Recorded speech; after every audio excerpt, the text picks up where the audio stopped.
Hi everyone. Today we will talk about how to fix or how to solve Pinterest not working.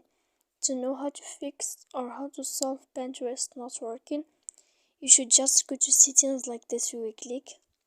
After that, in this page, you will go to apps, default apps, app settings. When you will see this list, you will go down to find the application of Pinterest and you will enter.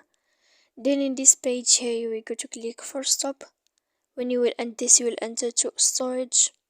After that, you will click clear cache. Then you will go to click clear data. And when you will end all this stuff as you see here, you can update your application. So please don't forget to support us by like and subscribe. See you next time in another video. And thank you for your attention.